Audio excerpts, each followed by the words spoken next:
अस्सलाम वालेकुम, आप देख रहे हैं पीए न्यूज एचडी और मैं हूं आपके होस्ट सादिया बतूल। शामिल करते हैं आज की अहम खबरें। रिपोर्ट पेश करते हैं चौधरी इरफान कवैत वाले से। पंजाब की तारीख में पहली बार स्मोक के खात्मे के लिए जदीद टेक्नोलॉजी का इस्तेमाल। पंजाब की तारीख में पहली बार स्मोक के खात्मे के लिए जदीद टेक्नोलॉजी का इस्तेमाल शुरू कर दिया गया। वजीर आला मरीम नवाज की हिदायत पे एंटी स्मोक गन की जदीद टेक्नोलॉजी का इस्तेमाल शुरू कर दिया गया है। लाहौर शहर के मुख्तलिफ इलाकों में एंटी स्मोक गन के बाज़ाब्ता इस्तेमाल का आगाज हो गया है। इस मौका पे AI से जुड़े जदीद मौसमियाती निज़ाम की मदद से एंटी स्मोक गन की अफादियत का भी जायजा लिया गया।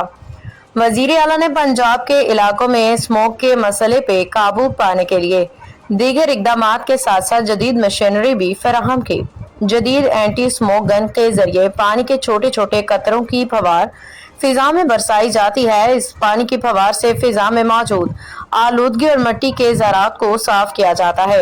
ये जदीद मशीन भारत, चीन समेत दीगर ममालिक में भी स्मोक में कमी लाने के लिए इस्तेमाल की जा रही है। न्यूज स्टूडियो से अब तक के लिए इतना ही। मजीद खबरों और अपडेट्स के लिए देखते रहिए पीए न्यूज एचडी।